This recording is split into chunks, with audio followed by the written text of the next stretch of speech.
ضيعوا اللي ضيعوا في يعني انه ما وصل لتاخذ بحساسيه. لا بس كلمه ضيعوا كبير. ضيعوا الفريق السعودي قللوا من خطورته وصولته للمرمى، يعني ضاعت خطوره المنتخب السعودي عشان فاز العراق. الحين قمتوا تتمجدون. العراق كورتين ما مجد. انا خليه اكمل يا جاسم تراجع المنتخب. جاسم قبل ما تبدا المباراه قلتوا 7 6 لاعبين كنتوا عاملين عملات. جاسم خليه اكمل.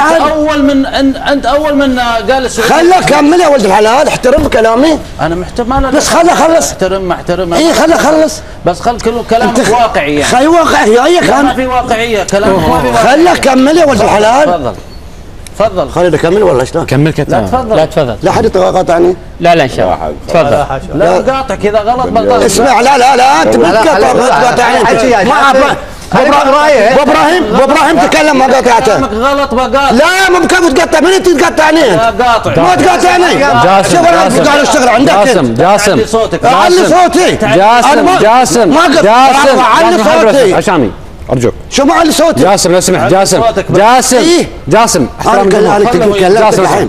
الكلمة المفروض عندي عشان توزع الحق بيننا. لا جات مباراة الكويت انتقلت من عبد العزيز انتقلت الفوزي. حقك علي. حقك علي. انا خلص حقك علي. تعطينا انا الكلمة وبعدين اي احد يبغى يتكلم حقك علي يا اخوي. حقك علي. انا اسف جاسم.